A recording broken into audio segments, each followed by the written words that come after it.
Good evening. This is the Board of Trustees regular meeting. The date is July 8th, 2014. It is 7:30 p.m. on the dot. This is meeting number 2014-21. Clerk Quinlan, please take the roll. President Barry? Here. Trustee Desmond? Here. Trustee Carberry? Here. Trustee Vorder? Here. Trustee Strite? Yes. Trustee Quinlan? Here. And Trustee Olenichek? Here. We have a quorum. Thank you. Would everyone rise, please, for the Pledge of Allegiance? I pledge allegiance to the flag of the United States of America and to the republic for which it stands, one nation, under God, indivisible, with liberty and justice for all. Thank you. This is the time we'd normally have public comments, but it's pretty quiet tonight. No one is calling for public comments at all. We have no requests. Excuse so me. we're. Yeah, sorry, actually, there is some residents there. They may not have. Oh, okay, okay. So we have some residents. We need them to sign in.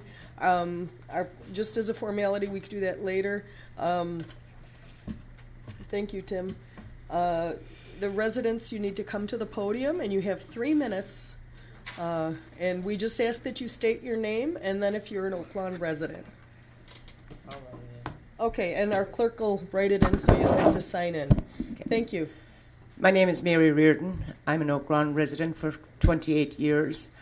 And my husband and I and my neighbor are here to find out what the status of the rental property on Lamb Drive. We had quite a few months of horror, as some of you already know from the emails. So we'd like to discuss it if we could. Okay. Our agenda doesn't have that on there, but Okay. I'll see if any. Larry, are you familiar with anything on Lamb Drive? Do you have an update? I don't have any more to add at this point Yeah. due to litigation.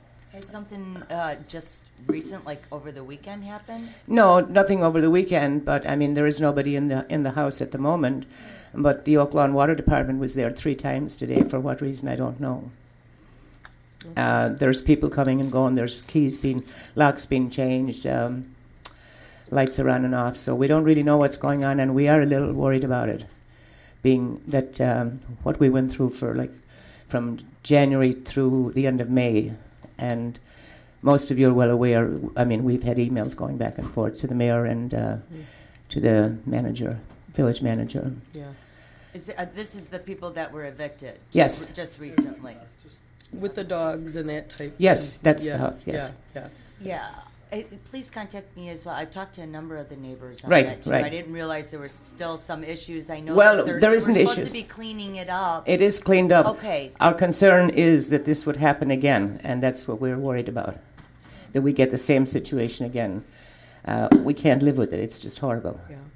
I would just suggest from the get-go, if there's trouble, let us know. We will. We will communicate with the I believe it was Invitation Homes. Yes, it is. And I was very pleased how responsive they were. And usually evictions are not so quick. I was very impressed how quick it was. So Extremely quick. Well, actually, they had moved before they were evicted because they had no power. Okay. But they did leave the dogs in the house, and the house was my husband couldn't even cut the grass when the windows were open. The odor was so bad. Okay, please keep us in the loop. We will. Okay. Okay, thank you. Very nice to meet you face to Thank face.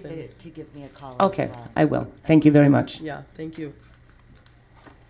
So, Mayor, just what should I do next time? Yeah, Hopefully, there won't be next time. But if they have yeah, problems, just call us right away. And believe me, Invitation Homes does not want this either.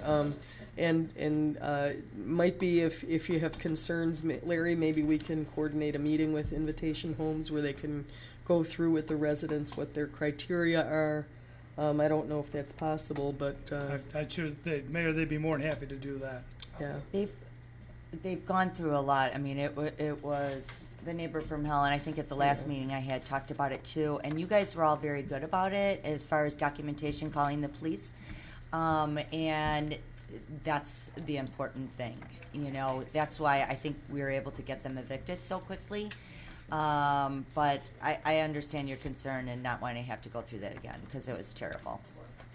Yeah. This could be council Madam Mayor, if council can look into something where we can have, if there's any laws that could be ordinances we had to put on the books that gives us anything that can expedite a process like this if you're dealing with, you know, an extreme Sure. situation.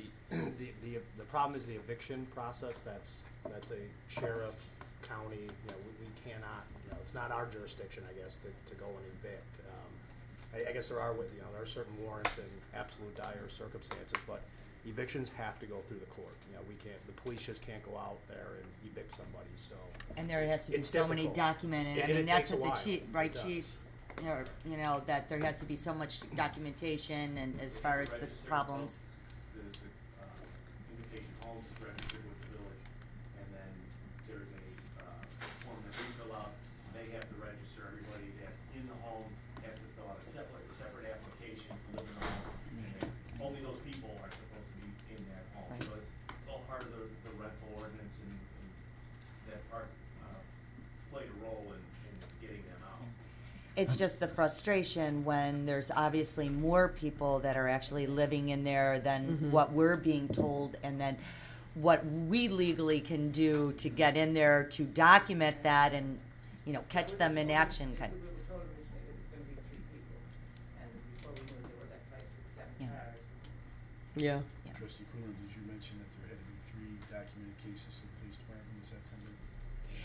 The chief had told me that you have to have, I think. The nuisance portion of the nuisance portion of the ordinance, Right. it has to be 3 incidents before we can force, or we can start fining the owner, which would be Invitation Homes, and then it's up to them to instigate or initiate the eviction process.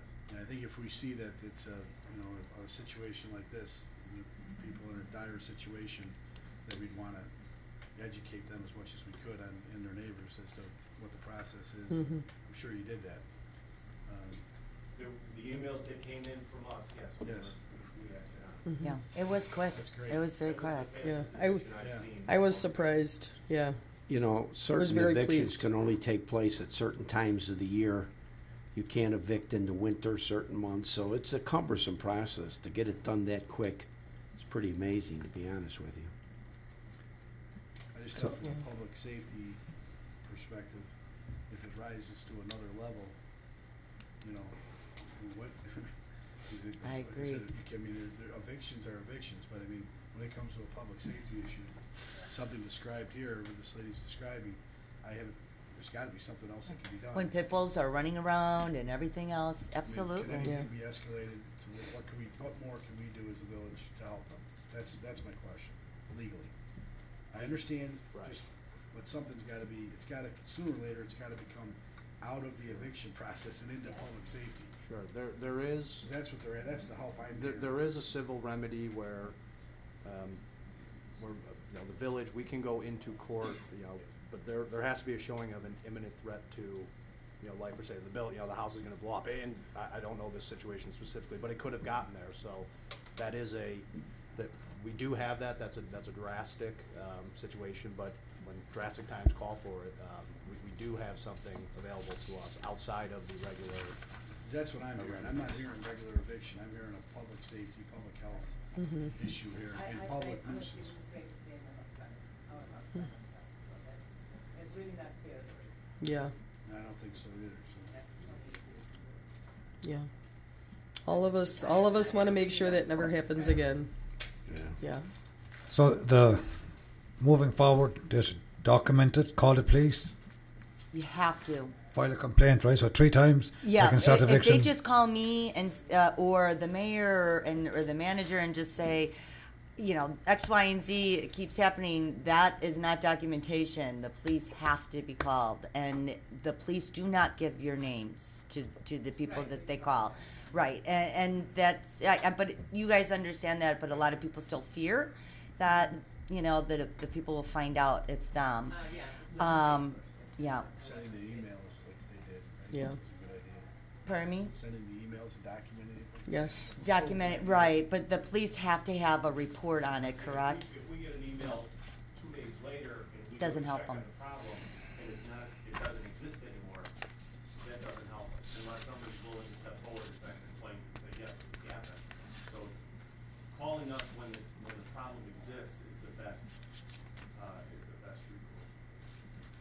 Okay. Police chief. Right. Okay. And then, trustees, if you think it'd be worthwhile, it sounds like some of our residents need some information on how to utilize the tools in our ordinance. If you think a town hall type meeting, maybe invite some of our bigger landlords here would be a good idea. I'd be happy to do that. I think may get some benefits. I think it would be a great idea, actually. Yeah. Can you work with Larry and me set some dates? Absolutely. Okay, very good. And you're the kind of folks we'd want at that meeting also, so to tell your story and your concerns. Yeah, Well, we didn't see what happened late at night, but yeah, what happened. yeah. Okay, thank you so much for coming, and we appreciate hearing from you. Thank you. Okay, so we did have public comments. Item 4, excuse me. Item 4, it's going to be a long meeting for me. I'm sorry, everyone. This is a request to approve the Children's Museum in Oak Lawn Fall Fun Fest on Sunday, September 28th, 2014, from 10 a.m. to 3 p.m. May I have a motion on item 4? Properly moved by Trustee Olenichek. Second. Seconded by Trustee Strite. Any discussion here? Please take the roll. All in favor? Aye. Opposed? Motion passes. Thank you. Anyone from the Children's Museum here? I don't see anyone. Okay. So, my favorite item on the agenda is item 5. This is the 2014 Beautiful Garden Contest winners. I'd like to call June up to the podium, please, and I'll join you there. And I'd like you to introduce yourself, please, and tell us a few things. Hi, I'm June Curtis from the Oak Lawn Garden Club, and I'm also chairman of the Beautiful Yard Contest, and this is our 20th year that we've been doing this. I'm gonna name the names, and then you can give the... Okay.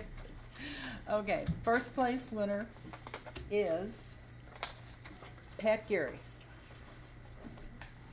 Oh, and these gift cards were given to us from Sonoris. So we thank Sonoris, too, for this.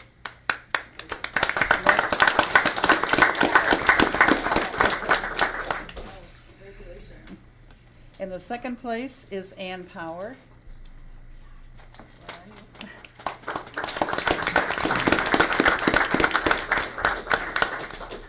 And third place is Mike Donowitz, but they have family health problems, so they're not going to make it today. But I will see to it that they get theirs. Thank you.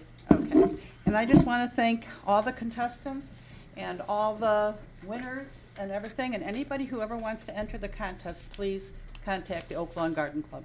We can always use new contestants. And thank Jane Quinlan. Sorry, I'm saying, never mind. For all your support. You're welcome. Thank you. I visited all the homes. They were beautiful. And I just want to thank the Garden Club for really working to make Oak Lawn more beautiful, and everyone loves a fantastic garden, so thank you so much. Yeah. Thank you. And try to make the garden walk that we have every year, too. It's usually the last Sunday in June, because it shows all the beautiful gardens. She was saying the last Sunday in June is the garden walk, and she welcomes everyone next year to come and see all the beautiful gardens. Everyone should see them. Thank you. All right. Congratulations. Thank you.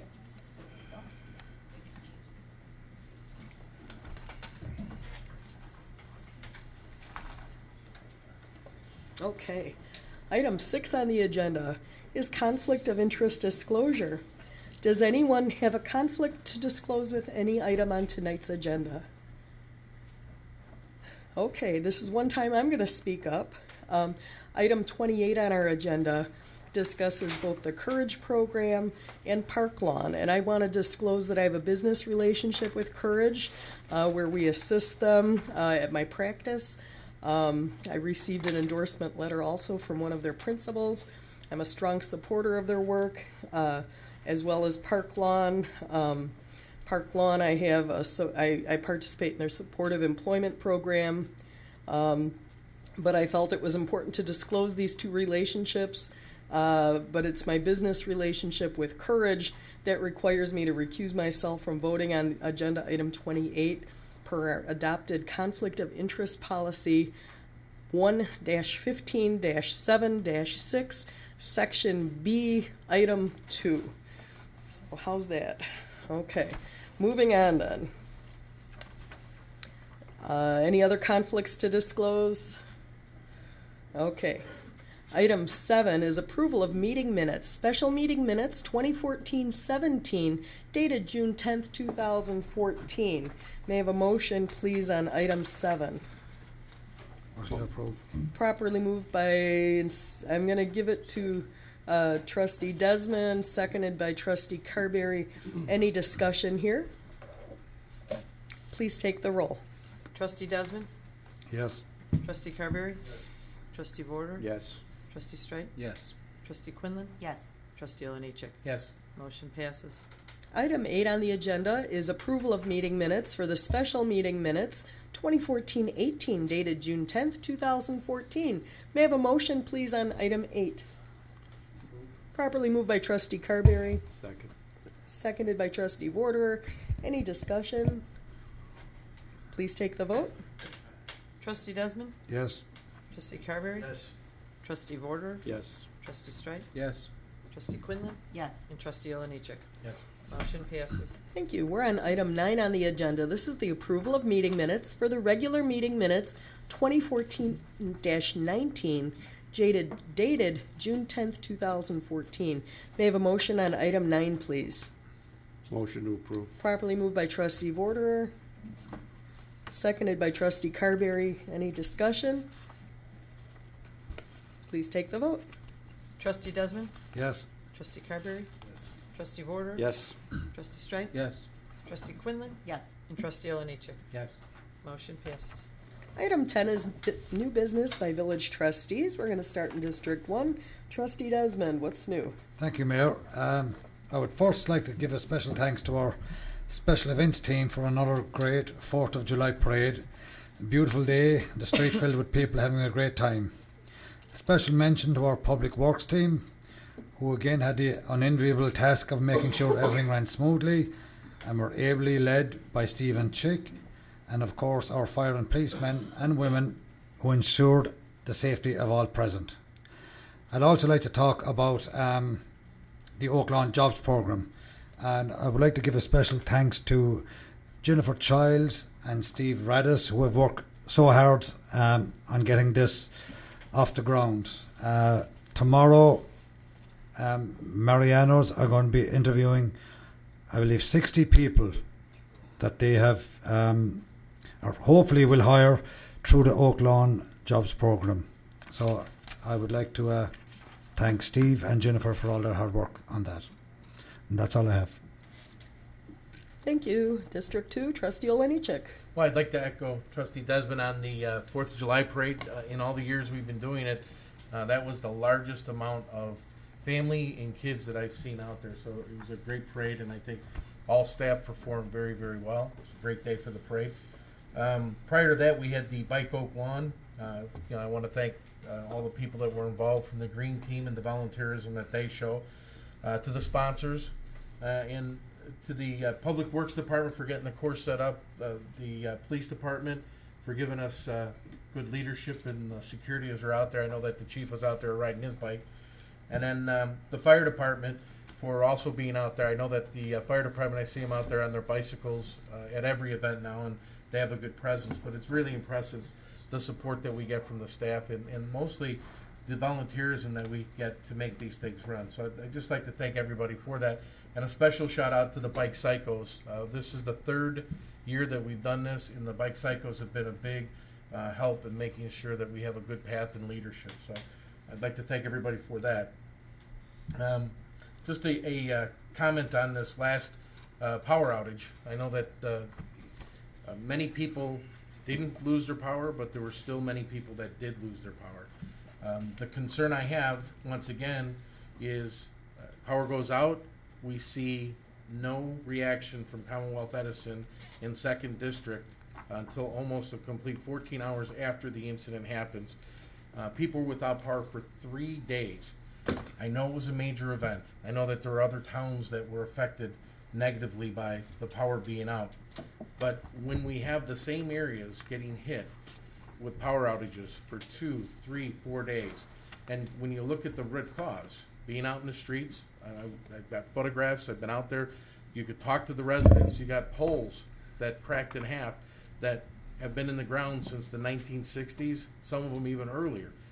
I'm telling you, we can weather a storm. It's really weird how some neighborhoods that are in the newer sections don't have power outages, then other neighborhoods consistently have power outages.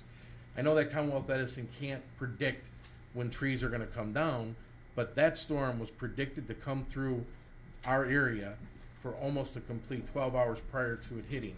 And then after it hit, I understand that Commonwealth Edison has a large area to take care of, but the information coming back to the village was, Larry, if I'm being too critical, please stop me, was slim to none. Commonwealth Edison said that they are addressing health issues first, and they're going from the public safety, and then they're going from the largest to the lowest numbers, correct? Correct. I think that a company the size of Commonwealth Edison should be able to, within 12 hours of an incident, at least let us know that we've got help coming in from various states, and that these are the areas we're going to hit first, and this is what we're going to do. But to see zero help coming into this village is quite honestly unacceptable. And I know that Trustee Carberry, you had some businesses that were negatively affected, being out of business for 2 and 3 days.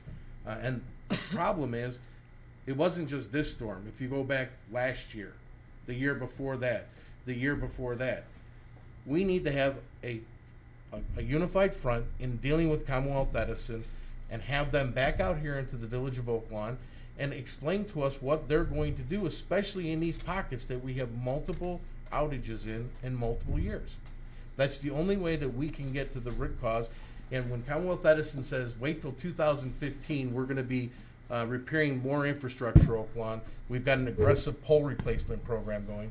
Quite frankly, that isn't good enough. I don't think it's good to tell our citizens, we'll get your pole replaced maybe in 2015, or we'll get the wire replaced, when their whole rule is fix upon failure.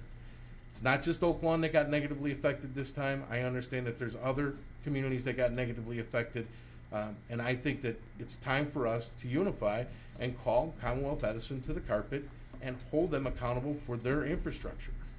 And I would hope that this board would be unified to do this so we can get to the bottom. I don't want to talk about Commonwealth Edison every year. It's them that puts this on the table and their inability to service our residents, their customers. Finally, I would like to bring up the passing of a long-time resident of the village of Oak Lawn, and quite frankly, one of the best men I've ever met in my life. His name was George Niemeyer, long-term resident in the village of Oak Lawn, 2nd District, and just a great gentleman. World War II veteran, came into Oak Lawn, settled, raised his family here. He and his wife of 60 years built a great family. And I met George back when I was younger, and he was just one of those nice men that showed you the right way of doing things. Always had a kind word to say about people, and always had a hand out to help people out. As recently as the last carnival, George was one of the guys that worked in the counting room, and I would kind of chuckle because George was like one of those old guys from the Muppet Show that whatever one of the other counters would say, he would say, well, that was a horrible count. Let me see that again. But he was a great man, a family man, and a great neighbor, and he's going to be missed. And my condolences to the Niemeyer family. That concludes my report. Thank you. District 3, Trustee Strike. No new business tonight. Thank you. And we're going to move on to Trustee Vorder, District 4. Thank you, Madam President. I would just like to echo the fine job that our staff did with that parade. The best I've seen since the parade started, and the crowds were great. I also want to recognize the people that have given us 238 years of democracy and independence. Those are the soldiers, the men and women who have sacrificed so much. A little quick report on my 3rd District meeting. This was my 3rd meeting. It was very well attended. I had over 75 people at the meeting. There was much presentation done by department heads. We addressed some of the issues on residents. I did have Jeannie Gilson, she heads our department, and she did a nice job on educating people on how they can make reports on bad neighbors. I do get a lot of phone calls on those type of problems, and if you keep a little log and you register, we can work pretty good with the city. I too want to mention a longtime resident who passed, John Lukacek, 94 years, a resident of Oak Lawn. John and his wife, I've never known a man that loved his wife more than John Yulkasek, over 70 years of marriage.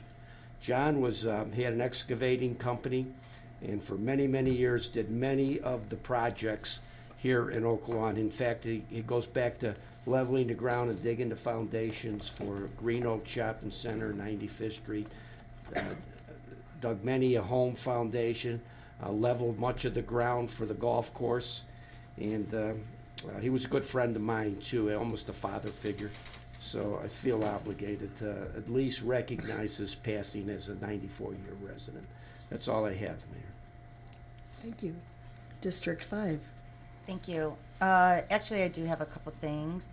Last week when we had our major storm, you know, some people had received warnings, Everbridge warnings about the severe weather. Other people said, you know, what are you talking about? I never got a call. And I normally will get Everbridge notices, but I never got one. So what I found out, I just wanted to share this information because other people may be like me and had made this mistake. So according to our Director of Emergency Communications, prior to the first storm, an Everbridge message was issued to weather subscribers at approximately 6:30 p.m. And during the second storm that had hit that night, the National Weather Service had upgraded the thunderstorm warning to a tornado warning. And once this was received, the supervisor had activated the sirens, and of course immediately everybody's calling in, making it impossible for him to send out another Everbridge message. So they are going to change that, but what I think is important is, you know, number one, I do think anyone that we have their information, Everbridge information, whether they're signed up for the weather or not, should automatically get that message out. But if you can, and I did this immediately after I found out my mistake, there's a bunch of different boxes to check. What kind of alerts do you want? Do you, from special events to weather events to, you know, things that are happening with our police department, from road closures, that type of thing. So if you can, take a minute to go online, go back to Everbridge, and just make sure that you checked all those boxes. And then just to ask staff if I don't even know if there is a way that if anyone has signed up for Everbridge, and if ever there is a tornado warning, that even if you've never signed up for the weather component of it, I would think that nobody's going to mind getting that message to take cover. Even though the sirens were great, I have to admit, super loud at my house, even with air conditioning on and everything. But so I just want to make sure I learned from my mistakes, or at least I tried to. So hopefully people can make that change. That'd be great. And then the second thing is, I was also really concerned. It's just the last couple of weeks, the mosquitoes have been terrible. And so I did call our Inspector Jeannie Galzin and asked her, I said, well, is the county going to come and spray? Because you sit outside and you're getting eaten alive. And she said no, because, you know, they always test to make sure that the mosquitoes are not infected. So the good news is, we have regular mosquitoes. They are not infected with West Nile. So therefore, the bad news is the county's not going to be coming out and spraying. So Jeannie's advice is, again, besides repellent, which we all know, is just make sure there's no standing water in your backyard. If you can, you know, turn over pots and keep your grass cut short. What was the last thing that she had said? Any debris in your backyard, again, that could just be a gathering place for all this rain that we keep getting at night. Again, clear out the debris and all that kind of stuff in your backyard. I think we may see a little bit of a difference, at least to help these mosquitoes stop breeding. And that's it. Thank Mayor, you. Can I just add a little bit? Certainly, Trustee Carol, Gordon. excellent report on the weather and the sirens. I just want to add to that last year we had a program here where we were sponsoring coupons to buy weather alert radios for your house, bought them through Walgreens. I bought one. This was my first opportunity to have it gone. I went off 3 or 4 times, very, very loud, impossible not to hear it. It's designed for warnings inside the house. The sirens that we have here are basically designed to warn people outside. Okay, but if you add this to your warning system, you'll have a very adequate warning system. So I just piggyback on what you report. Yeah, and well, and the important thing is too that our operators now we have a system better in place that, you know, the Everbridge message will go out, you know, even if, you know, we're bombarded with people hearing the sirens and calling in to find out what's going on. So, Excellent. That's important. Excellent. Thank you so much for the extra comments also. How's life in District 6? Very well, very well. A lot of comments on Mariano's. It looks like it's really coming along. It's pretty exciting. But I wanted to thank Public Works. Tough storm. They did a great job in my area. We had a lot of trees down, complete trees down, and a lot of debris. And they answered every call. Did a great job. Great. Thanks to Steve and his whole team. That's all I have. Thanks. Thank you so much.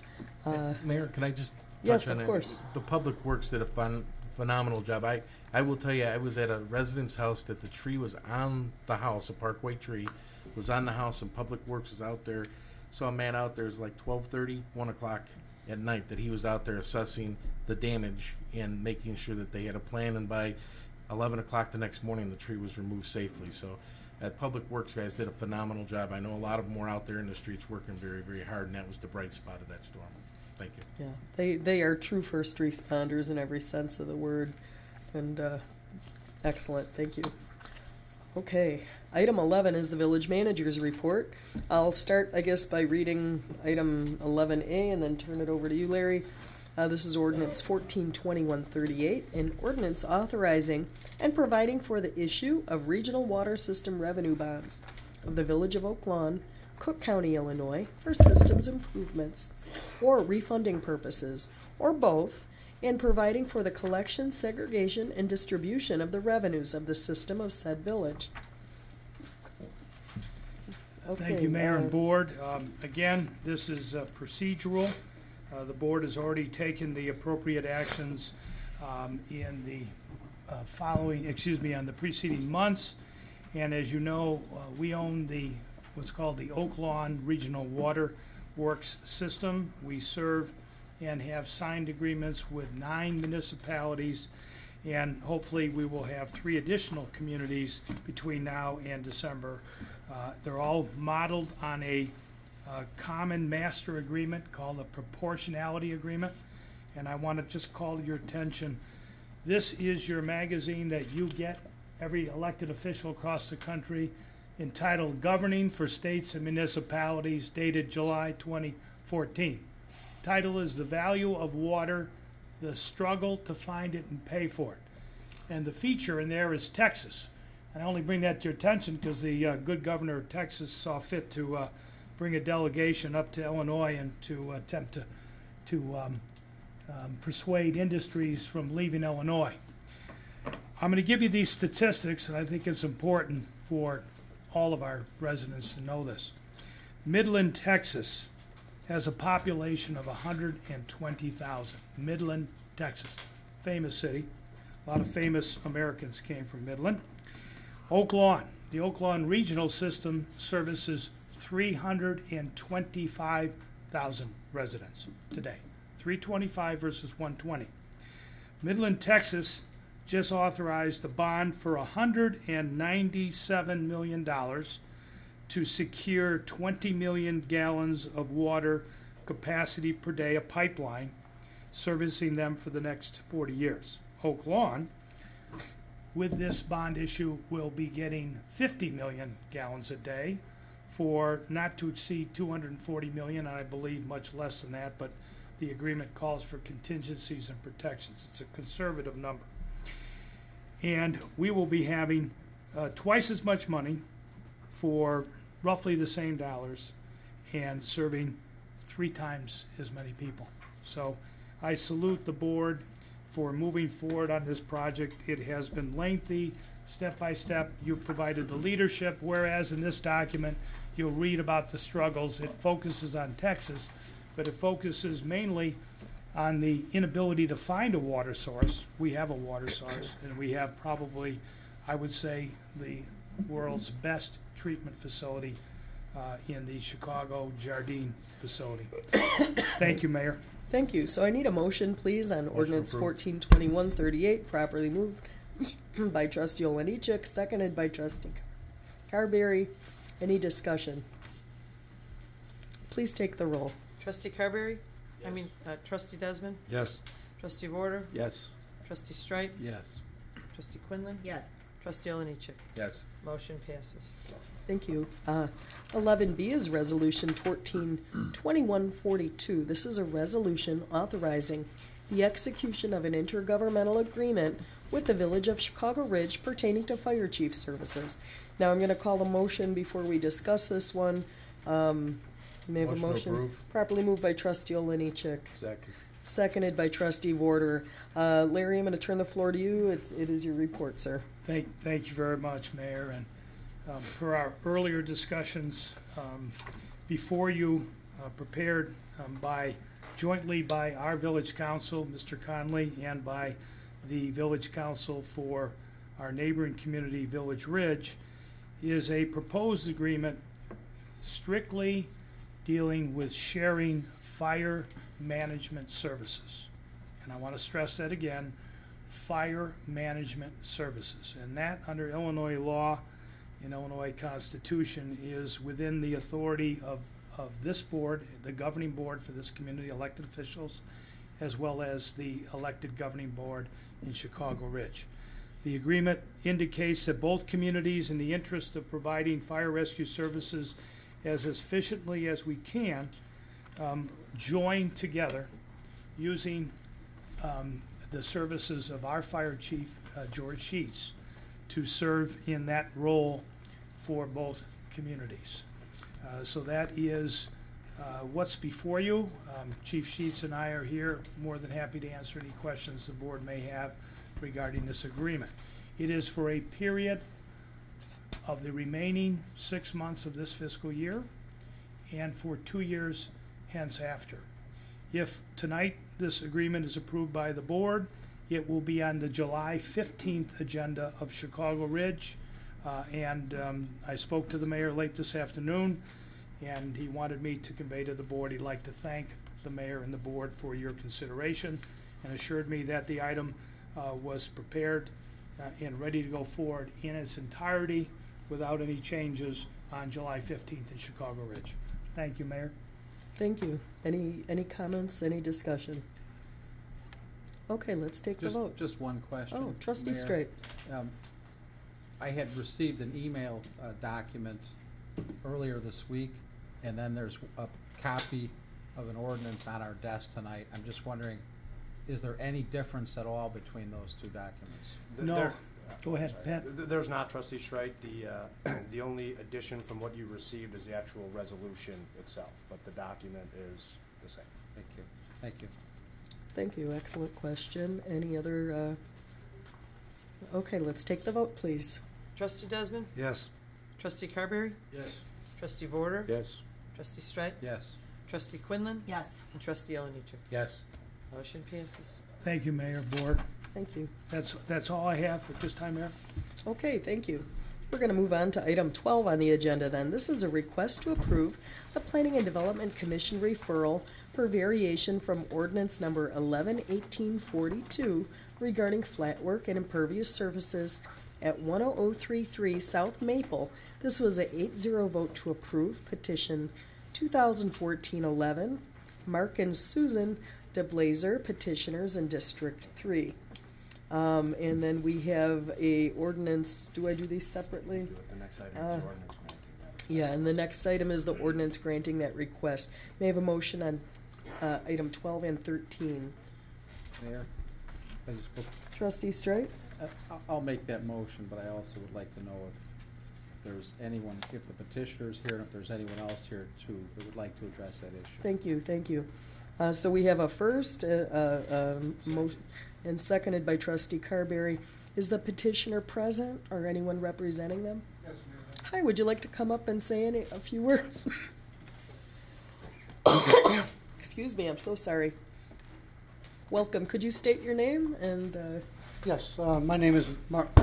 My name is Mark DeBlazer, and I live at 10033 Maple. I've lived there with my family for 17 years, and We have a swimming pool across the street from us. We have a swimming pool 2 doors away from us. I have 3 children still at home, one already gone and on her own. And we would like a swimming pool. Okay. And that's basically it. Okay. Any questions? The only question that I had, and I, certainly think it's a very modest variation. Don't let them go swimming there. Do not let them go swimming in the pool. I understand it's gonna be a very nice pool, but there was some, there was at least a neighbor had raised a concern about it. I just was wondering if there was, if that neighbor may be here, or if that had been addressed at all. That was brought up at the planning meeting, and I've been there 17 years. We've never had any flooding issues, even with the 20-inch snow and then the meltdown of the snow, any storms. There was never any flooding issues at all. Thank you. Any other discussion? Let's take the vote and see if this gentleman can go swimming. Trustee Desmond? Yes. Trustee Carberry? Yes. Trustee Vorder? Yes. Trustee Streit? Yes. Trustee Quinlan? Yes. Trustee Oliniechek? Yes. Motion passes. Congratulations. Thank you. Thank you, Mayor, and thank you, Board. So we're moving on to item 14. This is a request to approve the Traffic Review Commission referral for a 4-way stop sign. This is at the intersection of 90th Street and 51st Avenue. It was a 5-0 vote to approve. Motion to approve. TC 1208 SS, Marietta Dixon, petitioner in District 2. And then we have item 15 in ordinance 142140 granting that request. I'd like a motion, please, which we have from Trustee Oliniechek on item 14 and 15, and seconded by Trustee Carberry. Any discussion here? And is the petitioner present? Okay, let's take the vote. Trustee Desmond? Yes. Trustee Carberry? Yes. Trustee Vorder? Yes. Trustee Streit? Trustee Quinlan? Yes. Trustee Oliniechek? Yes. Motion passes. Thank you so much. And we're on item 16. This is a request to approve the Traffic Review Committee referral for a 3-way stop sign at the intersection of 108th Place and Cook Avenue. This was a 5-0 vote to approve. TC 1212 SS, Michael Swice, petitioner in District 5. And then we have ordinance, ordinance 142141 granting that request. May I have a motion, please, on items 16 and 17? Motion approved. Properly moved by Trustee Quinlan, seconded by Trustee Carberry. Any discussion here? Is the petitioner present? Let's take the vote. Trustee Desmond? Yes. Trustee Carberry? Yes. Trustee Vorder? Yes. Trustee Streit? Yes. Trustee Quinlan? Yes. Trustee Oliniechek? Yes. Motion passes. Okay, so here we are at item 18. This is a request to approve the Appeals Board referral for encroachment into easement at 10021 South Massasoit. This was a 4-2 vote to approve. Petition 2014-3, Mike Sawicki, petitioner in District 3. And then item 19 is ordinance 142142, granting that request, that encroachment. May I have a motion, please, on these 2 items? So moved. Properly Second. moved by Trustee Streit, seconded by Trustee Oliniechek. Is the petitioner present? Thank you. Is there any discussion or questions for the petitioner? Yes, could you please come up to the microphone? And Not for the petitioner, Oh. actually. I don't have a question for you. I'm fine with approving it, but I had talked to Jack Gallagher about it because the wording was a little confusing on the whole thing. And so if I could just say yes, just based when we were talking to Jack, he doesn't think that MWRD has an interceptor that runs there, but he just didn't have time to double check that. So he just wants to make sure, I'm willing to approve just based on that there's no interceptor underneath there. Okay, so we have conditional And that approval. there's no, from what I understand, the village, and Jack believes that the village has no storm sewers underneath there, and that it's just an abandoned, right. The sewer's in front of the house, even though there's an easement for it there. Right, but then as we were talking, he's like, just maybe I better double check about MWRD not having an interceptor there. Okay. I mean, the last thing you don't want to do is have it there and then this becomes an issue. Let's just make sure that it's not there. that there's nothing, but can I say yes, just based on that there's nothing in there? Right, so, Subject to, so I believe yeah. the motion would be to approve the encroachment and agreement, subject to confirmation by village staff that there's no utilities whatsoever within the easement. That'd be great. Second. Right, it's sort of one easement on top of another. There's an Right. 8-foot and then a 16-foot. The 8-foot, there could be utilities under there. Don McKenna took an overhead shot. Could you come to the microphone? That way, if it's televised, people can understand what you're saying too. Right. I'm sorry. After you hear, you won't understand. So let's start by stating your name, and then if you could just say that over, please. Thank you Mike so much. Sawicki, 10021 Massasoit. It's a confusing easement. I live in a cul-de-sac, and I guess when that subdivision was built, the thought was maybe to put the sewer system at the back of the property. This, like the gentleman over here said, the sewers are in the front. And there's an 8-foot easement for utilities. So with this petition, I didn't have to get any utility approvals because this is on another 8-foot easement on top of that. Strictly for the Village of Oak Lawn's use for future sanitary sewer needs. The committee that voted on this decided 4-2, I guess, is what the vote was, that they would allow an encroachment instead of vacating the entire easement. If I could, I don't know, could I at least try to clarify a little bit? Sure, and our engineer is here, and he may want to add a few words also. Well, you know, it just, there's two separate easements. The petitioner is asking for this particular vacation is on the 16-foot easement, that it's very clear that there are no utilities in that easement. He's not asking to vacate the easement, the other 8-foot easement that will remain in place. So I think that... Right, that's correct. Yeah. It's actually not a vacation. Could you bring the Encroachment. microphone close to you, please? Thank you. He wants to encroach into the 16-foot easement. The utilities for that are out front, so it's okay. As long as we're just going to verify that there's no sewer in that easement. Right, that there's nothing underground right now. Right. Okay. And he's Okay, not great. in the 8-foot easement. Great. Right, and that's what I understood. It's the MWRD. I just want to make sure that, you know. Okay. And Thank you, Madam Mayor. And just to clarify, the agreement, the encroachment agreement before you, we're not giving up our easement rights. Again, as Trustee Streit and Mr. Gallagher pointed out, it's not a vacation. We're not giving up our rights. We have indemnity and things like that, so, which we've done before with other encroachments, so.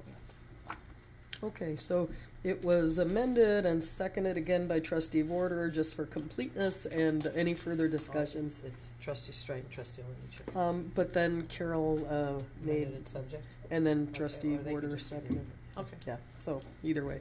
And staff can do this quickly. Like, how soon would you be able to answer that for them? Well, actually, call me tomorrow. Okay. You want me to? So let's take, Right, Okay, sure. Give my card. Okay. right. I don't want to delay you. That's, Right, yeah. Be able to get an Okay, answer for you thanks. right away. so we'll take the vote. Trustee Desmond? Yes. Trustee Carberry? Yes. Trustee Vorder? Yes. Trustee Streit? Yes. Trustee Quinlan? Yes. Trustee Oliniechek? Yes. Motion passes. Excellent. Thank you. Congratulations. Yep. Okay, item 20 on our agenda is a resolution 142143, a resolution approving Gallagher Asphalt's bid pursuant to the 2014 street resurfacing program. May I have a motion on item 20? Motion to approve. Properly moved by Trustee Oliniechek, seconded by Trustee Carberry. Any discussion here? Let's take the vote. Oops, yes. Trustee Sorry. Quinlan. I was unable to make the Public Works meeting, so I just wanted to, so the streets are remaining the same? That is correct. There are no alterations or changes from what was submitted to you in the package. The board was presented with options by our Finance Director, Brian Hannigan, and staff made a recommendation to award the bid as submitted based on the budget projections, and that was adopted. Okay.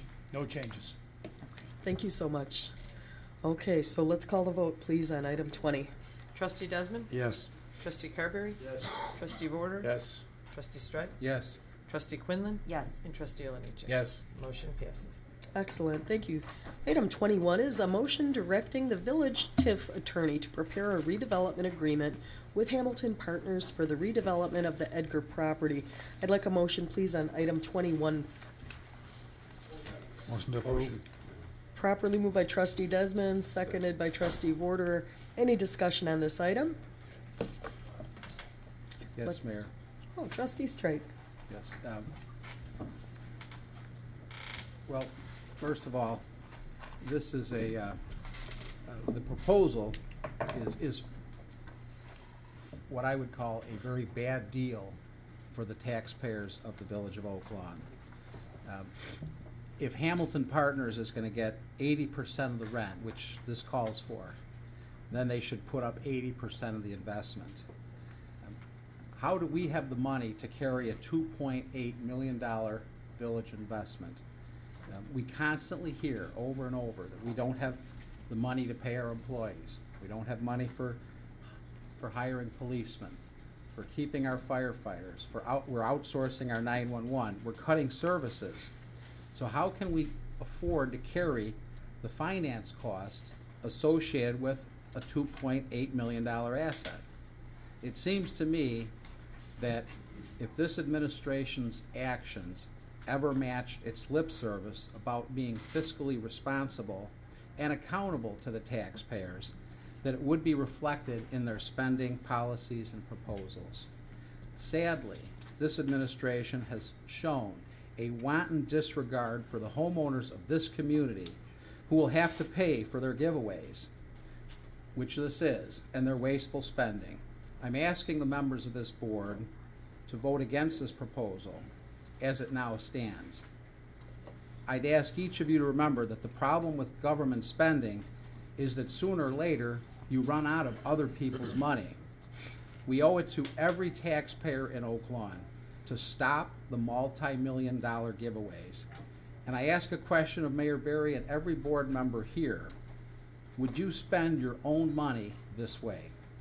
I urge a no vote on this proposal. Let's keep our promise to the taxpayers of this community to spend their money wisely. Madam Mayor? Trustee Carberry. And I understand, maybe not to that level, but, because we're not voting on this right now, Bob. This is gonna come up again. This isn't a final deal. I Right, understand. it should, I get it. It probably will. Okay, one speaker Sure, at a I'm time, sorry. please, I'm Trustee sorry, go ahead. What I'm trying to say is, I don't agree with the road you went down completely, but I do agree with being concerned about the deal, right? Okay. And,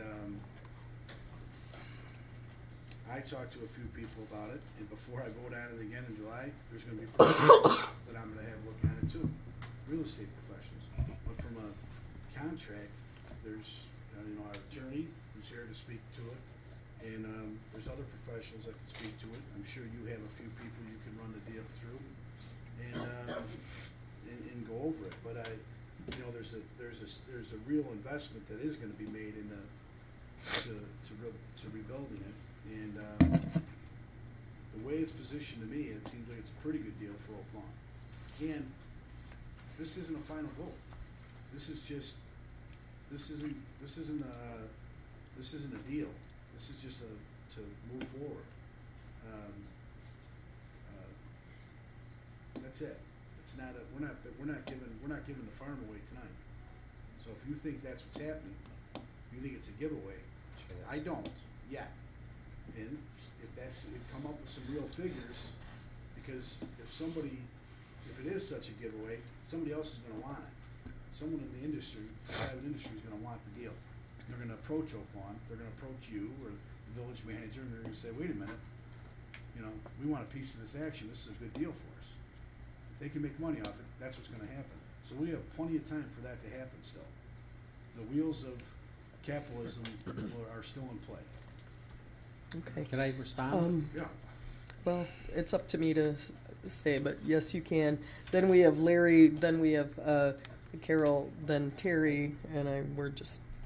And I, I appreciate the fact that you say that, we're not doing the deal tonight, we're not giving away the farm, but quite frankly, if we didn't have this discussion, this deal would be before us. This is exactly what it would look like next month when we would be voting on it. And I would, there's some really simple and obvious components of this deal that just jump right off the page to anybody that's looking at it.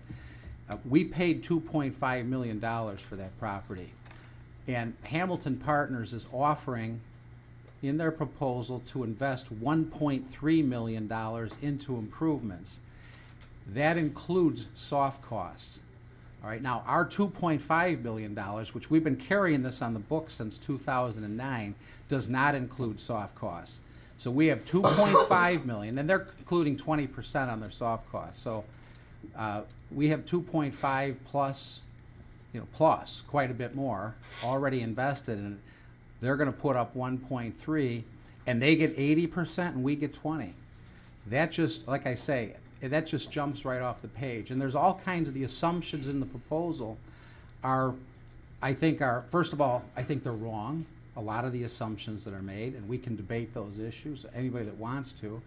But I'm going to tell you this, on its face, it's a bad idea for us to enter into a long-term agreement on this property, this particular deal, which they're talking about providing a medical use in the center, no sales tax, a couple of restaurants, which, by the way, I'll remind everybody, years ago, this was going to be a Gibson's. Great idea for the village. This is not a great idea. This is a bad idea for all of us. If it's worth $2.8 million, as the manager says that it is, then let's sell it for $2.8 million. It'll solve a lot of our problems right away. Okay. Yes, Larry. Thank you, Mayor. And Trustee Strite, again, I like to be respectful up here, but this is a pattern. You don't have to. Trustee I will Strite, be I'm going to ask respectful. you to not interrupt the speakers once again. Thank you, Mayor.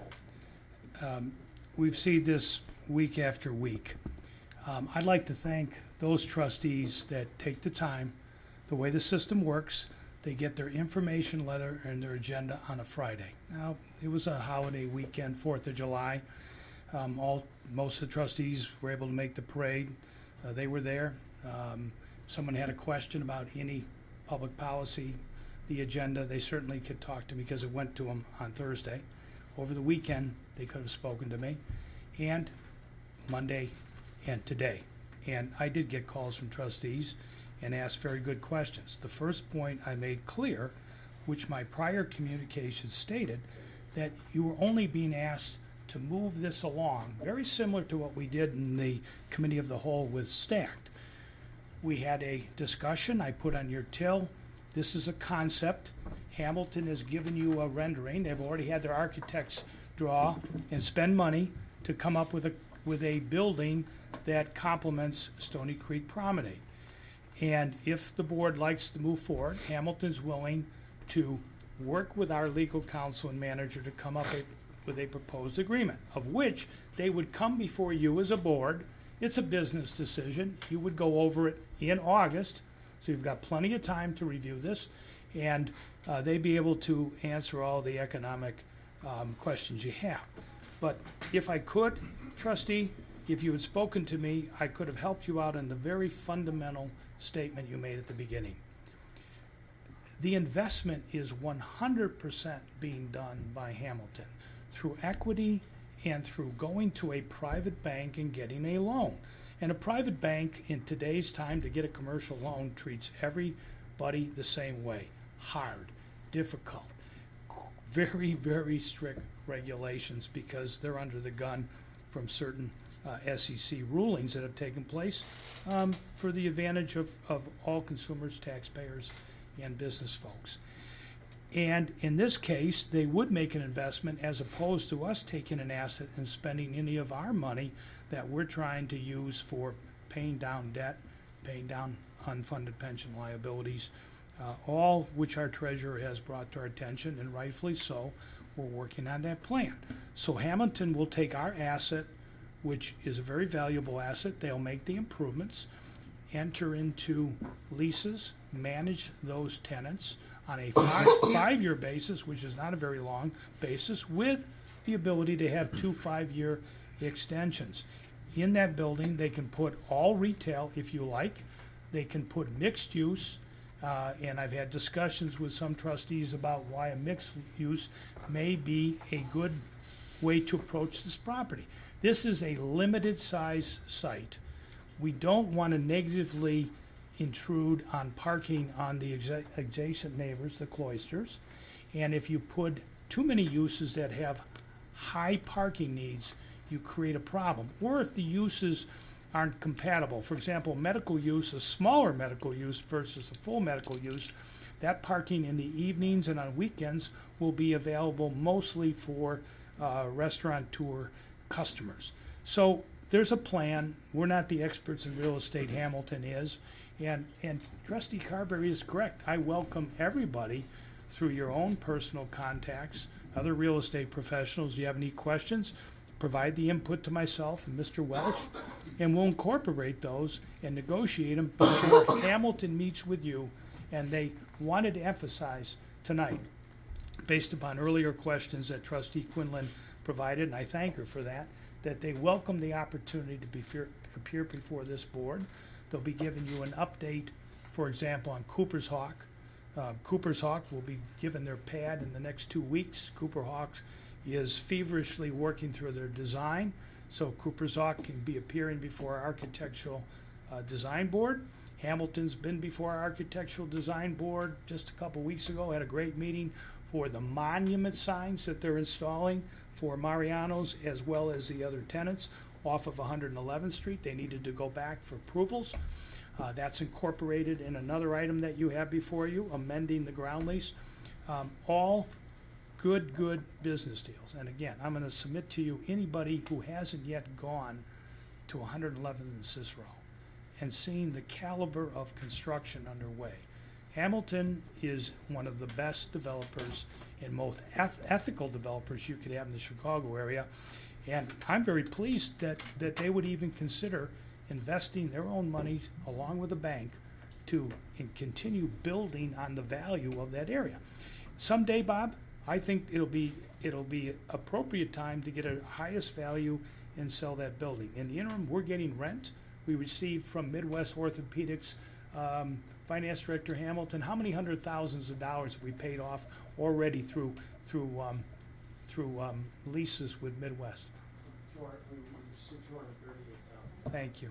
And in the transition with the other tenants that we had in the other buildings, we also accrued hundreds of thousands of dollars in rent, all which goes in to pay towards this project. Also, this will now be put on the tax rolls.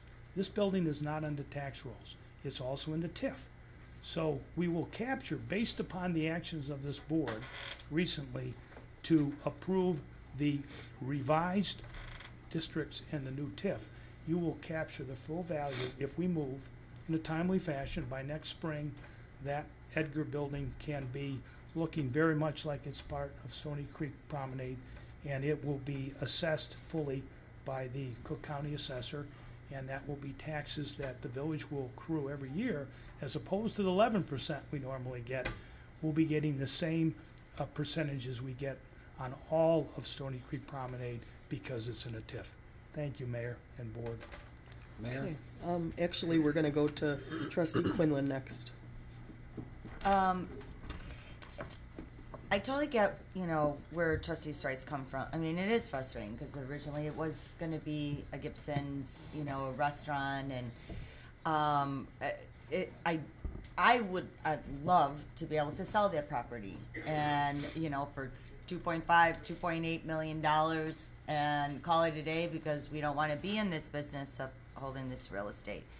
The bottom line is, number one, we don't have a buyer, and two, it looks terrible. And if the developer can come in and resurface it, make it look nice, and make it look part of the other part of the development, that's a good thing. The numbers crunching, that is where, you know, I talked to Larry today and I talked to Brian today. And my biggest concern, obviously, you know, I do not want this village to be hurt by making this decision, because we are locked in for a number of days. And I'm open to looking, you know, going to this next step, you know, voting on it, approving this part. But, you know, again, we just not, I don't know if Brian wants to speak to this at all, you know, about where the numbers are at, but. If I could before that, and it's very, very important, Trustee, I didn't use the name of any specific restaurant that we would have brought to this site that came from Trustee Strike. But I've had a discussion with each of you individually. I know.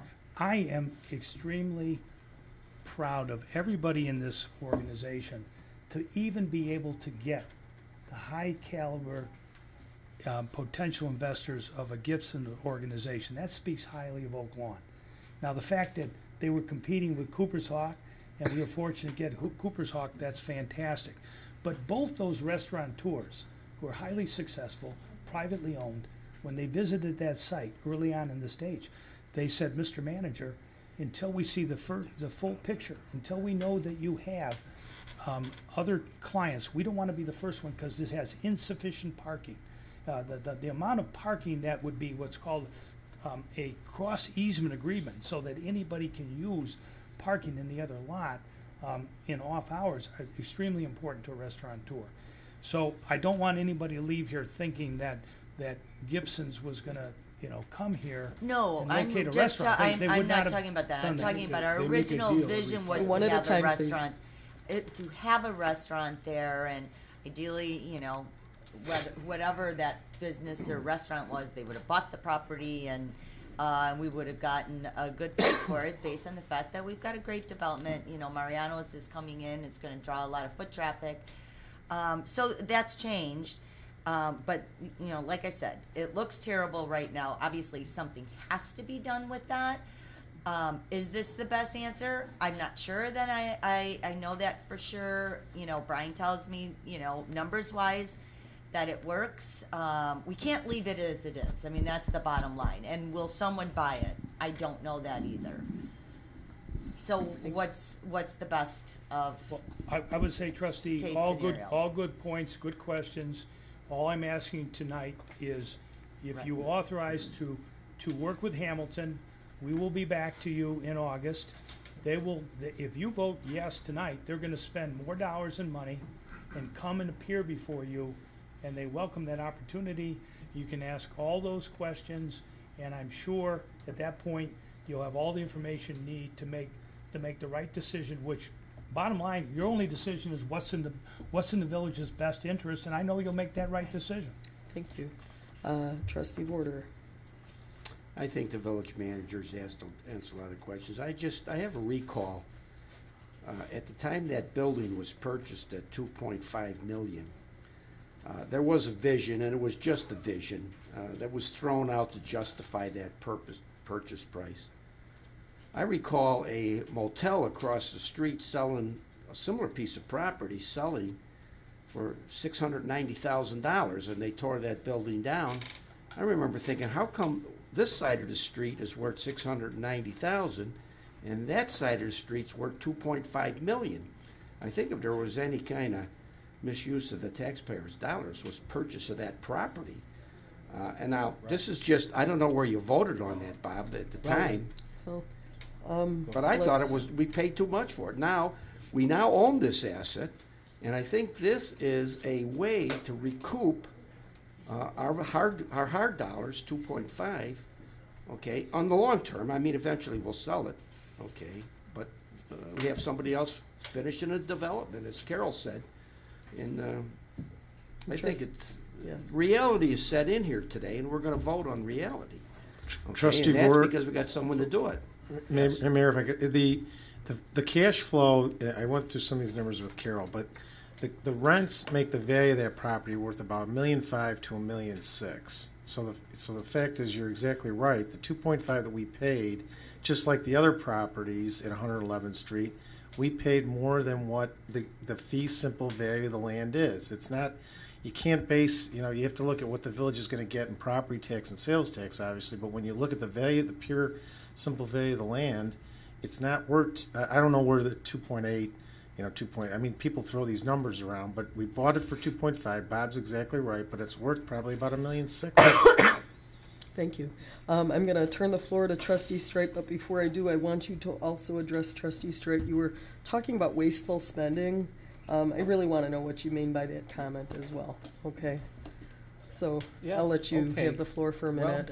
Well, thank you. I really do want to address that. But first of all, it was the manager who has, first he has written even this week that property is worth $2.8 million. Isn't that correct, manager? Well, I hope, Mr. Strite, It's a simple question. It's Would you say probably it's worth worth 2.8? millions of dollars, as your finance director just pointed out. The mere fact that you approve the TIF and the property generates no property taxes, guess what? That in property tax alone, 23 years times well over 100,000 is going to generate over $2 million. Then you have the sales tax, and I can go on, and then you have the acquisition price, which you're fully aware the village's goal is to sell Stony Creek Promenade, probably in phases, and I suspect the highest and most likely builder will be the institutional purchaser of Phase 1 and Phase 2. That's pretty logical that would be the one who'd have the most interest, and I think at the right time, the board will, again, be able to make a decision on that. Trustee. Well, okay, so, but you actually have written more than once that the building. Can you continue, please? I am continuing. Thank you.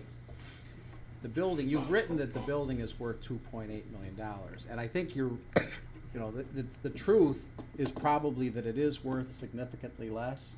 But I think when we base our decisions on false assumptions, which there are a lot here, dig into this, dig into the details, the suggestion that there's going to be $100,000 in property tax, and quite frankly, look at what it's going to throw, what the village's portion of that.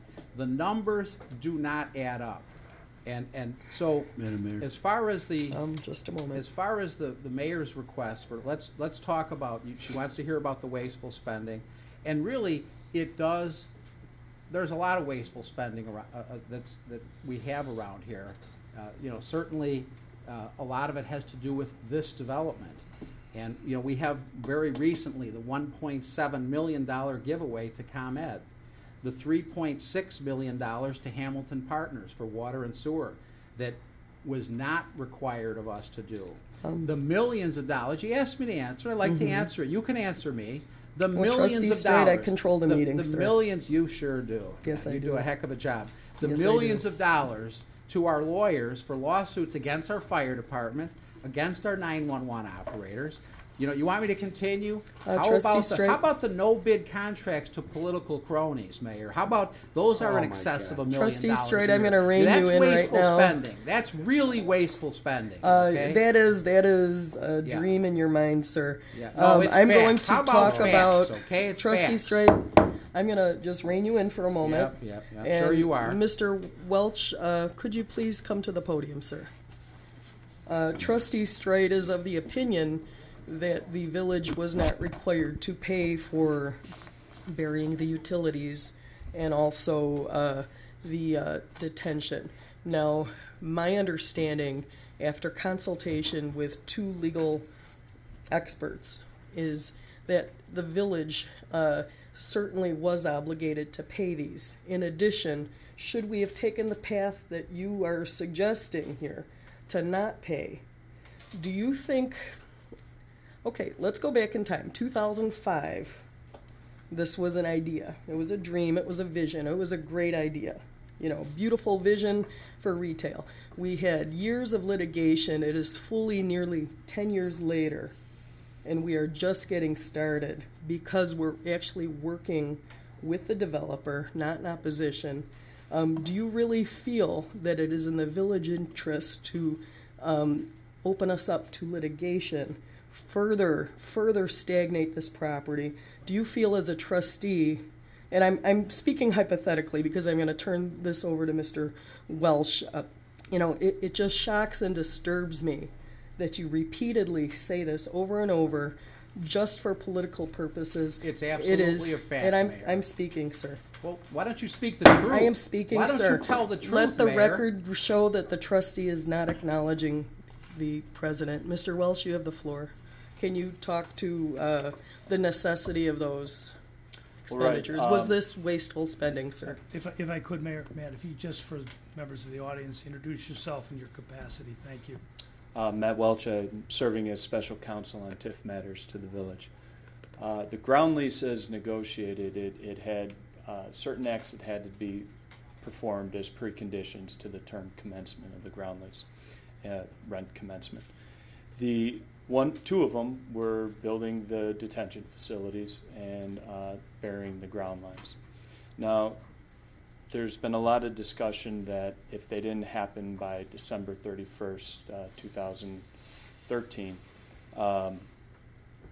the developer could terminate the lease, and that's correct. That's one of the remedies available to the developer under the ground lease. However, what seems to be missing is that section 27.3 of the ground lease, it identifies remedies, and it specifically states that specific remedies listed in a particular section are not exclusive, that in fact the developer has all remedies available at law or in equity for the failure to perform an obligation under the ground lease. So to say that their only ability would be their only recourse would be to terminate the lease wouldn't be correct. They could sue the village. Now, the ground lease, it specifically states that the damages they could seek from the village are limited to the village's estate, meaning the property. So they would have to sue for damages out of the property. But they could, in fact, sue for damages for our failure to do this. I would point you to the construction schedule under the ground lease. It had Hamilton putting hundreds of thousands of dollars into the property throughout the summer and fall of 2013. And, for them to have invested all of that money, December 31st, 2013 hits, and the village hasn't completed its work, all Hamilton could do was terminate the lease. That's an excessive amount of risk, and Hamilton's been around the block, a lot, and I don't think they'd agree to limit themselves to those types of remedies. Now, luckily, Hamilton has been very cooperative with the village over the course of this construction, and they voluntarily extended the time frames for the village to complete these items. Currently, the ground lease, or currently burying the utility lines, it's been extended to August 15th. And I just think, this project is progressing. You have some wonderful grocery stores, Cooper's Hawk, to take this position. It's going to cripple the future development of this project, and they do have rights more than just termination of the lease. Thank you very much. And, it is everyone's dream to get this done and not have more lawsuits. And it's the smart thing to do, and it's the best thing for Oak Lawn, and we are going to call the vote. Can I We're respond calling to the vote. Trustee Desmond? Why don't you? Yes. Trustee Carberry? Yes. Trustee Vorder? Yes. Trustee Strite? No. Trustee Quinlan? Yes. Trustee Oliniechek? Yes. Motion passes 5-1. Thank you, Mayor Board. Thank you. Item, let's see, where are we? 22. 22, thank you.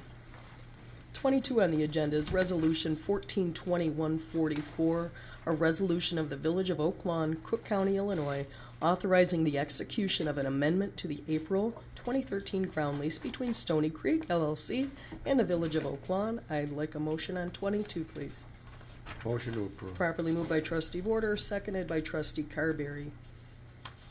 Any discussion on this item? Please call the vote. Trustee Desmond? Yes. Trustee Carberry? Yes. Trustee Vorder? Yes. Trustee Straight? And if I could just say, the attorney did not answer that question definitively.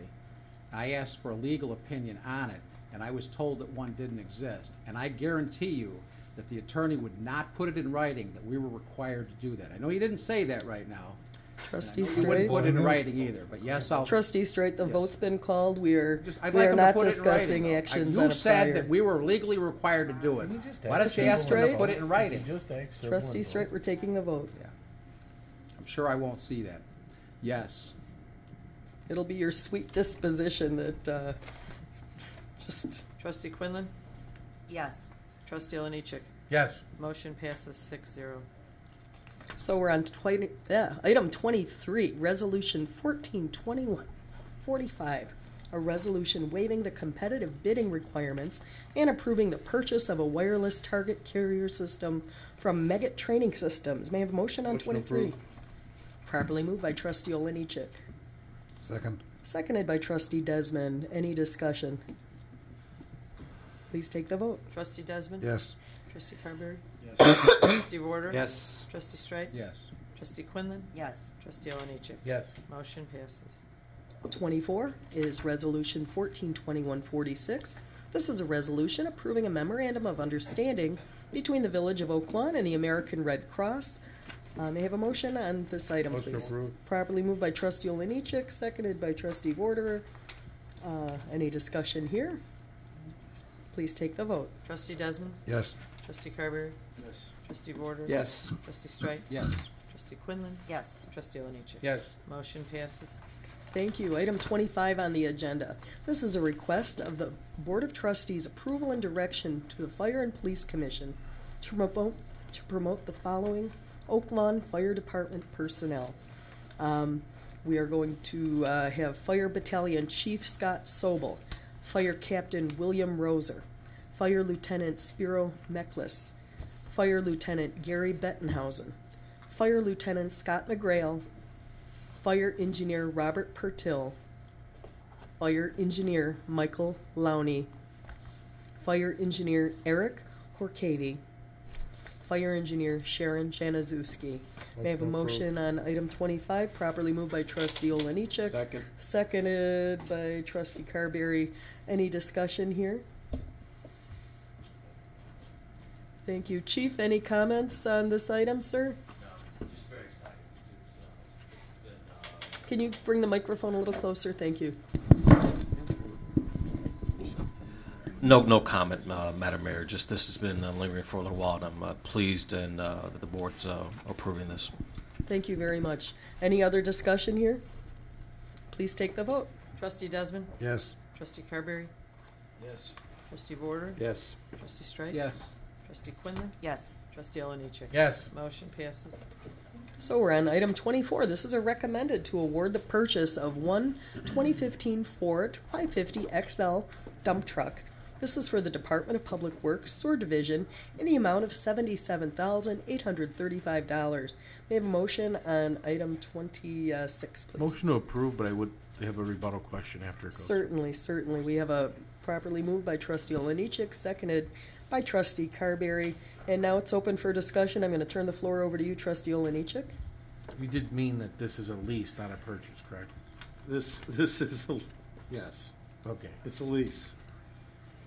It's in the memo, it actually says lease. It's not on here, but in the attached memo, it is a capital lease. Thank you. Paid for by the water fund. Thank you. Any other discussion here? Please take the vote. Trustee Desmond? Yes. Trustee Carberry? Yes. Trustee Vorder? Yes. Trustee Straight? Yes. Trustee Quinlan? Yes. Trustee Oliniechek? Yes. Motion passes.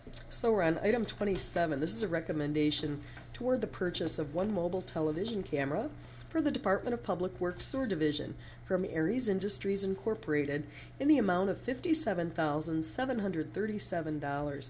May I have a motion, please, on this item? Motion to approve. Properly moved by Trustee Oliniechek, Second. seconded by Trustee Desmond. Any discussion here?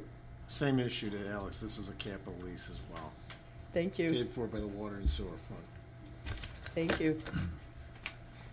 Any other discussion?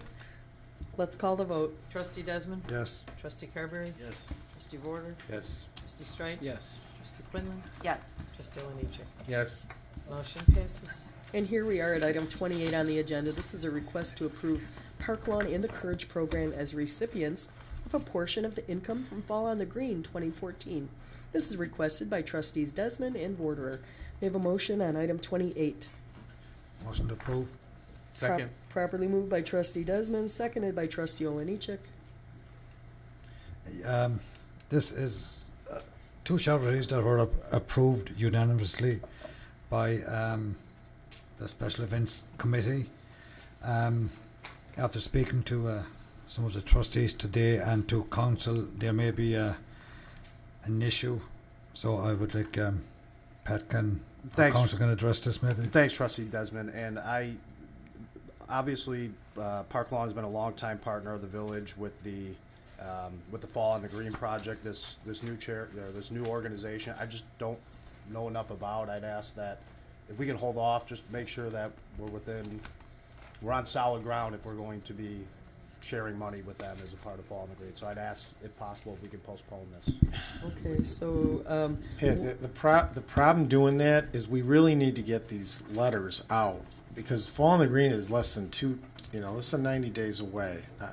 I understand your point, but we make representations when we send out letters to all the vendors, which is everyone knows is at least half of why Fall on Green is successful as the way it is, and we can't wait till August. I guess. And to Brian's point, that there are people that donate to Fall on the Green that only can donate because it's going to some other causes that are there. They can't donate directly to the Village of Oak Lawn, but other causes that are near and dear to this community that we support are benefactors of that, and we know that the whole village are benefactors of it.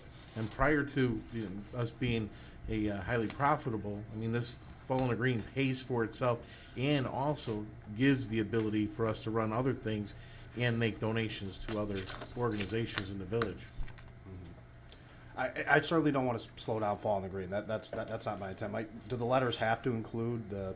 I mean, Madam Mayor, they should. Trustee Carberry. Yeah, I spoke with the village manager at length about this. Park Lawn is a relationship Park Lawn has with Fall on the Green is it's the number one, they supply over 50 volunteers, and they also it's represented, as Brian alluded to the corporate sponsorship, that this is where the money is shared with, and this is that's the way it's positioned. Park Lawn being the partner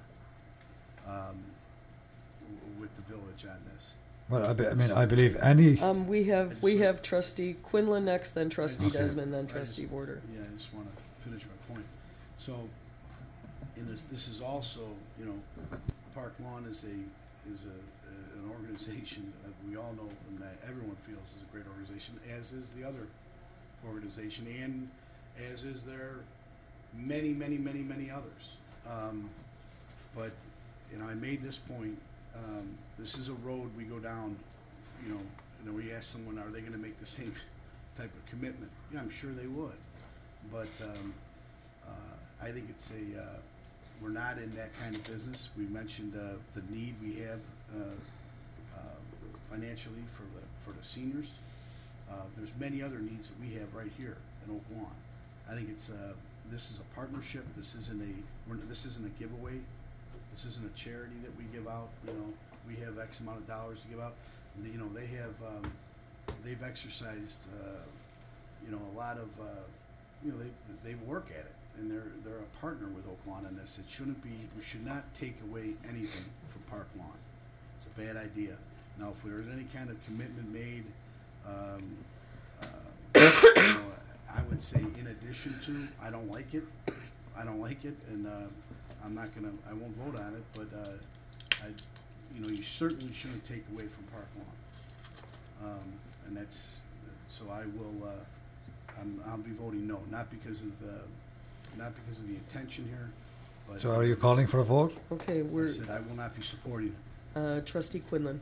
I think because of the reasons that Brian had brought up, and also I talked to Jim Weiss today from Park Lawn and asked him, and he also needs time, you know, is this happening, you know, that Park Lawn is going to be the recipient of it, because they do, you know, as you had said, they provide us with at least 50 volunteers. And that takes time to coordinate that and to make sure that that happens. As I had, you know, earlier today talked to, you know, Trustees Desmond and Vorder, that that if you want to look at having somebody else besides Park Lawn, that's fine, but you really can't do it now. It's just too late in the game, and, you know, people put things in their budget. It's been that way for a number of years, and that's part of their budget. And to take that away, or even a portion of it, is not fair. So I would like to suggest that, you know, have it open for discussion, but for next year. You know, leave things as it is for this year. It's too late in the game. We've got deadlines that we have to meet, and just, you know, stick with what we have right now. Okay. Thank you. And Tim, you were next, sir. I mean, we have many great charities in Oak Lawn. You know, I believe the concept of using funds generated by the village sponsored events to help these charities is a noble one. Park Lawn has been the main recipient of these funds for many years, and deservedly so. We have people at Park Lawn who have dedicated their whole lives to the service of others, to make life a little less challenging for those whose lives are challenged by handicap and disability every day. But we also can help others among us, this time the young, maybe next time the elderly. Park Lawn's mission is to provide services that promote independence, choice and access to community living for people with developmental disabilities. The Courage Programme is a special and unique ministry based at St. Germain Parish in Oak Lawn. The Courage Programme is a volunteer organisation built on compassion and Christian values, advocating for pregnant young women and their families, on issues of sexuality, self-esteem, parenting, personal growth and maturity. Through managing crises and establishing personal relationships with those in need, our volunteers attempt to guide them calmly into happy and productive lives. Our 38th Vice President, Hubert H. Humphrey, once said, "The moral test of government is how that government treats those who are in the dawn of life, the children, those who are in the twilight of life, the elderly, and those who are in the shadows of life, the sick, the needy, and the handicapped." I can't think of any two organisations that personify those sentiments better than Park Lawn and the Courage Programme. I think these are both very worthy causes. You know, to deny one to benefit the other, I think, is an unfair way to go about this.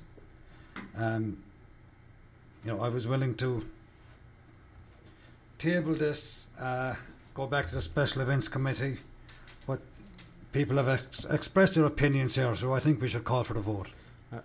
We have Trustee Vorder next. Yeah. You know what, like Tim said, these are all great organizations. It's really difficult, okay, to choose between them. We inherited taking public funds, okay, to support charity from a previous administration. I really question whether these dollars earned, okay, on the green should go to charity. Certainly not a bad idea to support local charities, but since we've inherited and we're doing it, I question why for more than 8 years it has been only one charity, a great charity. I would not underestimate the contributions that Park Lawn has done to the needy, but there are many legitimate charities. If we're going to base it on the criteria of how many volunteers we have, then we're hiring people, okay, to give it. As to the budget issue, there's no guarantee that any charity is going to get any money from a Fall on the Green event. It could get rained out, participation could be poor, and there is no money.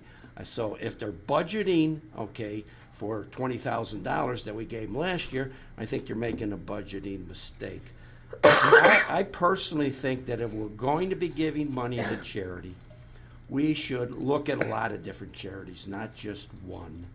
Okay, and the Courage program is an Oak Lawn charity, started in Oak Lawn, in a parish in Oak Lawn. It has 34 years of contributing to the quality of life for many young women and many children.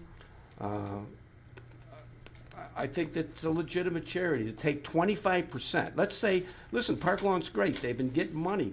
When I talked with Tim about it, we talked, well, how much are we going to split? I says, I will always support Park Lawn, and I had suggested we do this 75% to Park Lawn and 25% to other charities. This year it would be Courage, but other years we can look at other charities. There was some suggestion about donating money to our seniors and the programs. We all know that we want to expand our senior program. We want to build a new facility. Maybe some of those dollars can get earmarked there. But I want to open up the conversation to including other charities, okay, if in fact we're going to continue down the road of giving away public dollars, and there are public dollars. They're not tax dollars. They're public dollars. The public seeds that event. The profits that come from that event certainly should be in the public coffer. We sit on this board and we make a decision to take those dollars and give it to charity. A good decision. I'm not undermining that.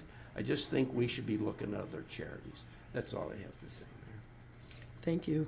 Any other discussion Yes, on this Madam item Mayor. before I take the vote? Trustee I think Kirby. it was, Terry makes, Trustee Borderer makes great points, and it's very clear that it's the public's money, no doubt about it. And, we're here talking about our seniors, we've had many discussions here and offline of, the funding issues. So I just don't understand. Now, I'm all for, and I've already offered that, raising money for an unbelievably great program run by great people in this as far as Courage goes. But in this situation, we're already, it's the letters go out to these corporate sponsors. Tell me if I'm wrong, Larry, and I want you to weigh in on this. And let the trustees know that its position is we're partnering with Park Lawn, and that's where when they donate, the money's going to Park Lawn as a benefactor of this, right? And Park Lawn's working hand in hand. This has been their. Often corporations make their decisions for the start of the fiscal year, depending on what the fiscal is, usually on a calendar basis, and yeah, they make commitments based upon that this is an event that helps a local charity, correct? Yeah, so I just think the timing of this, I ask you to reconsider. I think the timing of this is not, it's not right, and I'm not even comfortable having the discussion.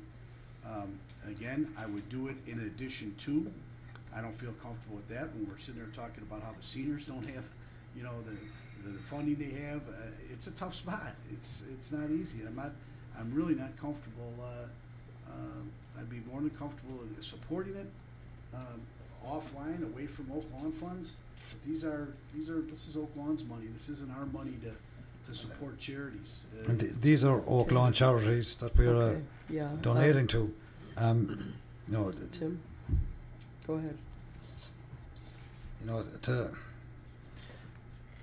It's hard to choose charities, but to deny a charity just because we don't have enough time, or someone else always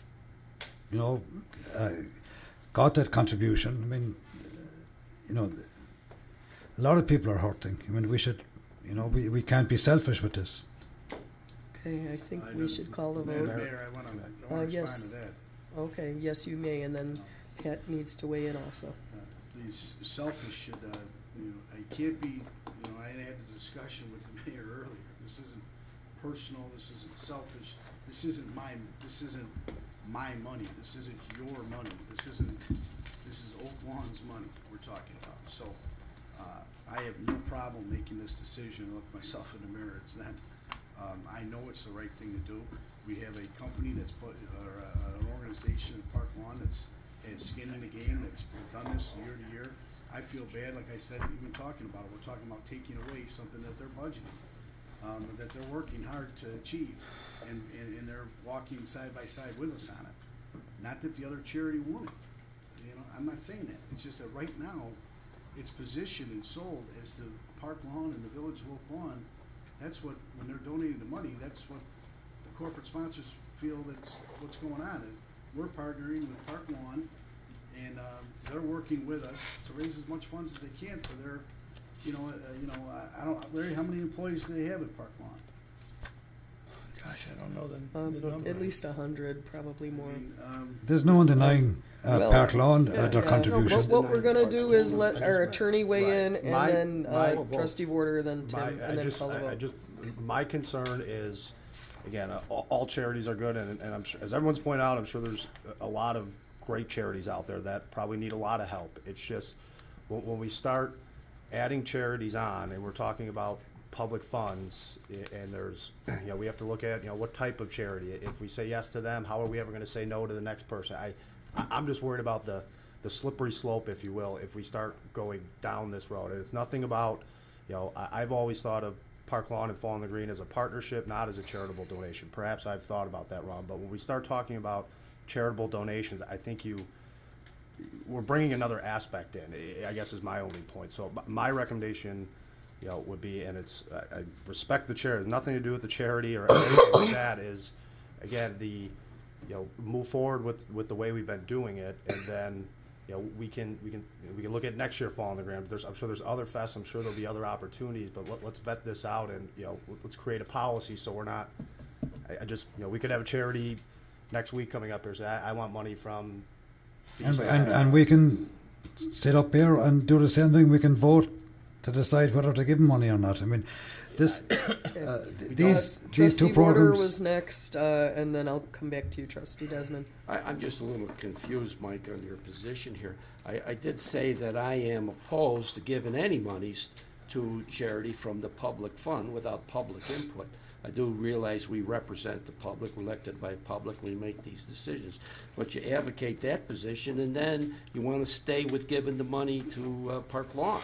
And the concept here is to share these dollars, okay, if we're going to do this. Okay. I could take a position, and I could support your position, that we will cease giving money to any charities in the future. It's not just about cheering. Trustee Quinlan, please. It's a very, very personal issue. Trustee Desmond was next, and then Trustee Quinlan, then Trustee Carberry. Sorry, Trustee Desmond. Yeah, I mean, these two charities were voted on by the Special Events Committee. It was unanimous to support these two charities based on board approval. I mean, I think that's where we're at right now. Thank you. Trustee Quinlan.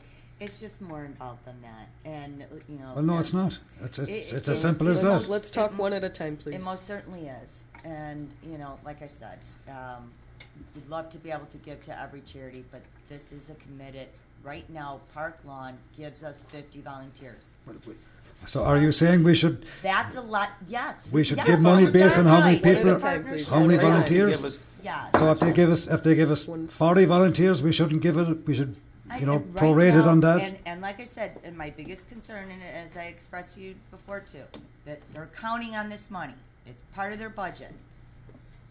Next year, if you wanted to do this, actually, if you really want to know, I think the way you did it is backwards. You should have come to the board. We came up with a policy and made a decision. Do we look at other charities besides Park Lawn? Do we want to continue even giving to a charity? Come up with a policy. Then you go to your board and say, listen, now that the board has said this is an okay thing to do, I have this charity that I think is very important. It could really benefit. And what's your thought on it? I mean, honestly, it was done backwards. It's not our fault that it was done incorrectly. Madam Mayor, okay, I'm gonna go to Trustee Carberry, who's next, and then Trustee Olenichek. Then I'm calling the vote. No policy. Trustee Carberry. Madam Mayor, again, I'm not even comfortable with the discussion taking place here like this, because these are all, Good both, place. they're all great things and great people involved. Again, like council said, it's always been positioned to me, it's my understanding, and I want Brian to speak up one more time before this vote's being called. I want to make it very, very clear, okay, that they were a partner with us, with the Village of Oak Lawn. So when we went out to vendors, well, Chair, this is Trustee Border, this is where I'm trying to. I didn't see any partnership agreements. Okay, Okay, well, one at our a time, council- please. One Our at a council time, just please. referred to it as that. It appeared to him as well. And I talked to the village manager about it, and which Larry, you need to weigh in before the vote. I'm requesting you to make sure that I'm on target with what you told me. That not only are they supplying the volunteers, but we're marketing the event as Oak Lawn and Park Lawn working together to raise these funds. It's on the T-shirts, Mike. I think everyone is talking about some good things, but I think Park Lawn, clearly, for the time that I've been here, has always been an important partner with the Fall on the Green event, as we've had less and less village employees able to commit to the weekend.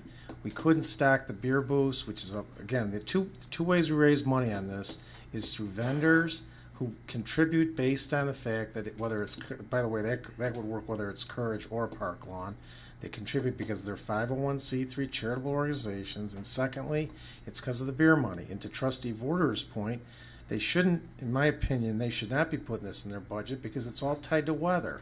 You guys all know that event is only as good as the weather. If it's a lousy night on Friday night, They have a one at a swing to time. that, he told me. I understand. I Okay, understand, but Trustee Olenichek, please. Yeah. I'm not done yet, Madam Mayor. well, it's clearly a partnership, and it's advertised that way. Okay, Trustee Carberry. That was my Trustee Border anyway. To answer your question. That's where it's more of a partnership than a charity. Now, if next year we decided that that's something we don't want to go down that road because we have seniors, which you and I had this discussion, and I made it very, very clear. What would you do with the money? It would be seed money for our seniors that we've been talking about for the last for the last year. A real need in Oak Lawn seniors. Now these other charities, they're fantastic, both of them, and I support both of them, and I hope none of them from Park Lawn or the Courage Program would be offended, because I support both of them in their causes, but on my principles and the information at hand to me right now, I cannot. I will not be supporting this. Okay, thank you. Madam Mayor? Trustee Olenichek, you have the floor, and then I'm going to call the vote. Going back in the history of Fall on the Green, before it was profitable, Park Lawn wasn't even a part of Fall on the Green. As we started to get profitable, we were looking for ways to positively influence the Village of Oak Lawn. And then we started to make donations to Park Lawn because of being an Oak Lawn charity and the help that they started to provide us doing that. I don't think that it's against any rules or any logic that if you have a volunteer committee that made up their decision, a unanimous recommendation that this is what they feel as a committee who work to bring this to the board to move this forward, I don't think that it's wrong for us to consider going ahead and doing that.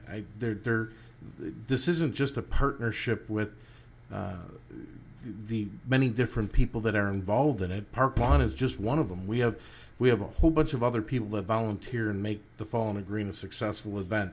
From every one of the parishes around there pouring beer into Beer Garden, doing that out of the goodness of their heart because it's a great fest. And we don't want to make this into an ugly situation by trying to do something good for the community. But this is a recommendation by an all-volunteer board, the Special Events Committee, which, by the way, they work very, very hard to put this whole event on and many other events on.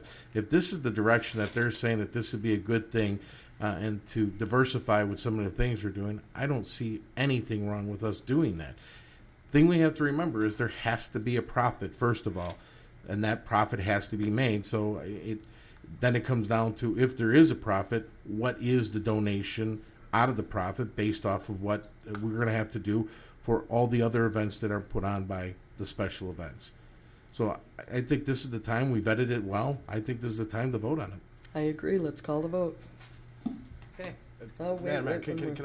I just make one more? Again, Yes. I'm not, all the charities are good. I have legal concerns about not knowing enough about courage, religious affiliations, things like that. We have, we do have issues with that. I would just ask, if It's the a motion is to 501c3. approve, can we at least amend it to, subject to a legal opinion, whether, I just want to make sure Sure. there's no issues we're going to have, First Amendment wise or other, if we start donating this public money to certain charities. That's the only thing I would so, ask. How fast can we get that opinion? End of the week. So Trustee Desmond, is that okay with you? To have subject to legal? Sure. So Okay. we'll vote on it subject to Subject legal to legal opinion, yeah. I'll second. And Trustee Warder seconded that. Oh, okay. I You didn't okay hear. with that? Okay, I'm so fine. we're voting on this item, subject to legal opinion, which will be done in a very timely fashion. But not in here, it doesn't have the split. Because there hasn't been any split decided. So what are you voting on?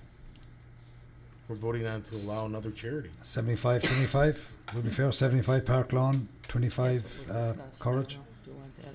That's what was discussed. Right. Oh, yeah.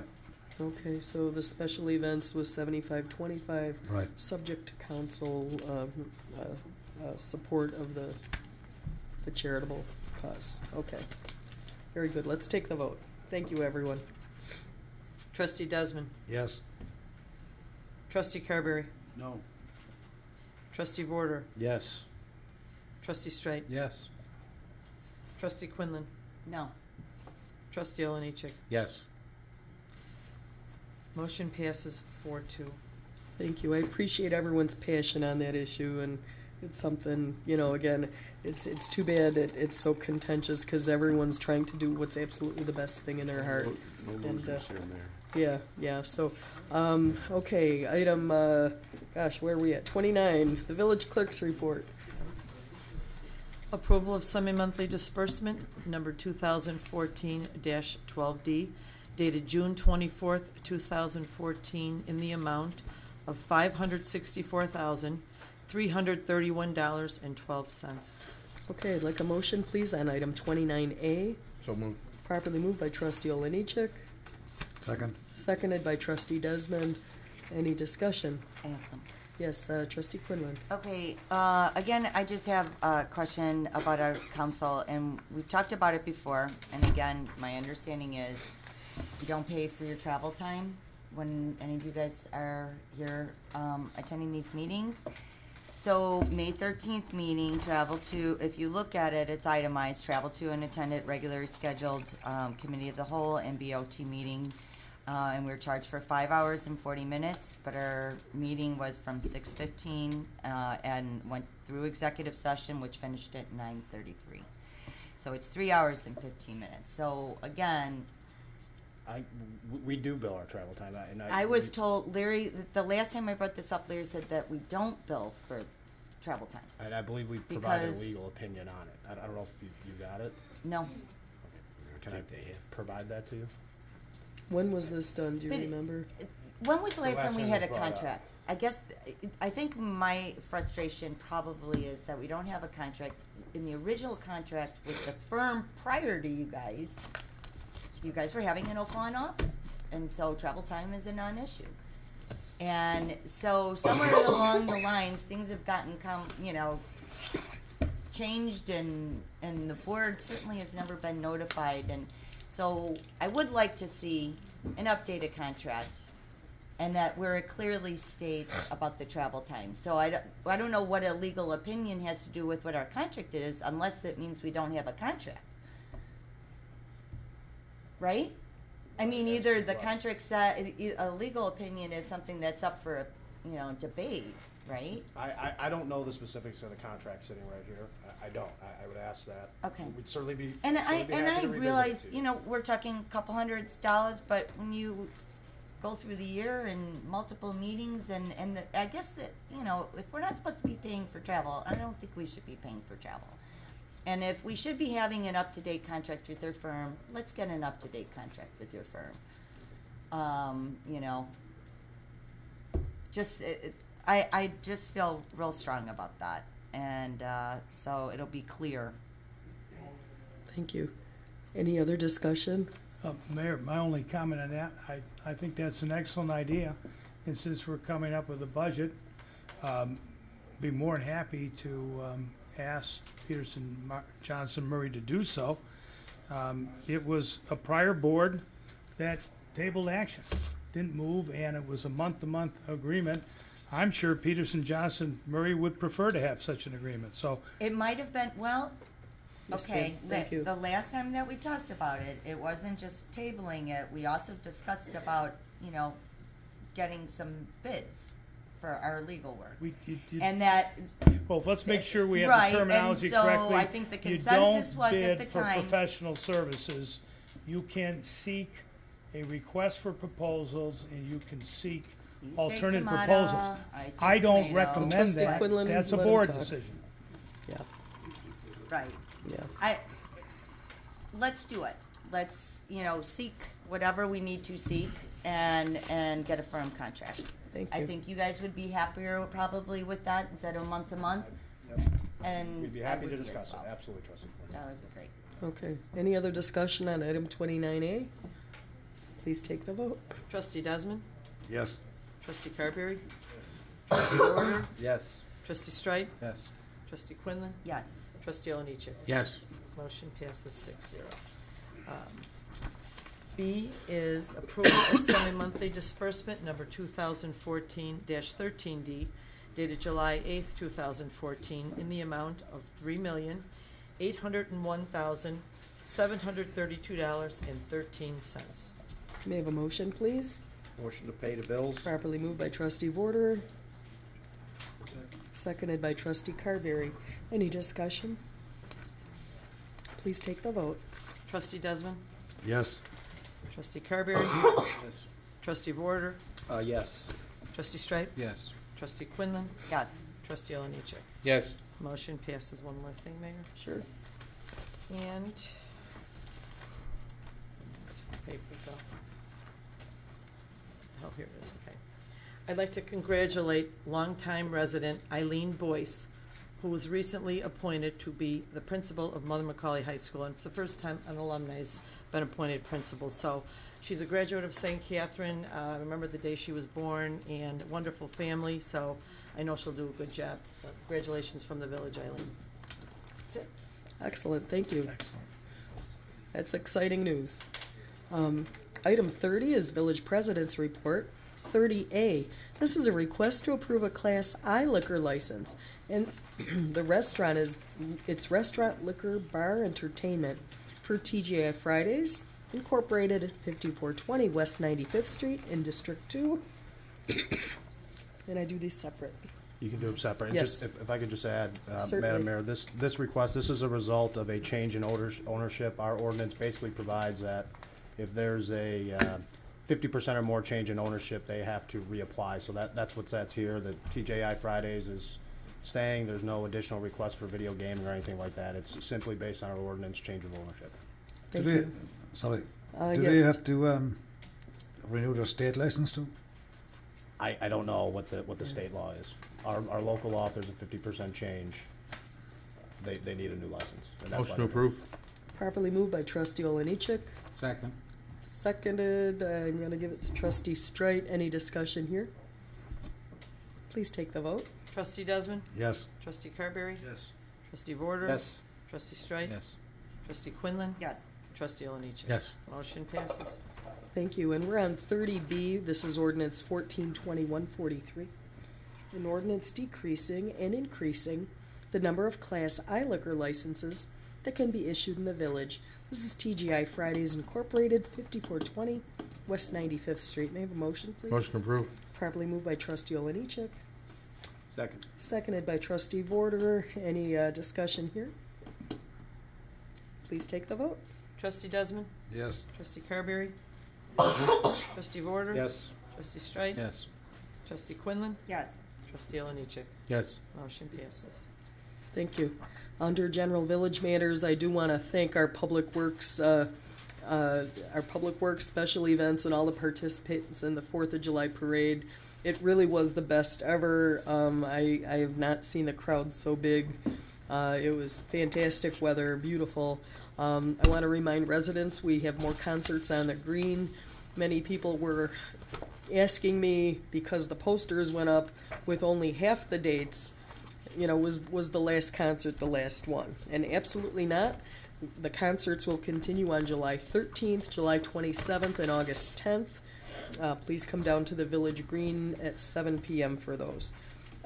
With respect to the ComEd power outages, Trustee Oliniechek, you are certainly correct. It seems to be the same areas over and over. That being said, I was very, very proud of our emergency management team. They really worked hard on this. They gave us very timely information. There were about 433,000 residents in the Southland without power. Oak Lawn was not the hardest hit, thankfully, but our emergency management team made it seem as if every Oak Lawn was the epicenter of it. They really, really stayed on top of everything for us. And I think that's about all I want to say.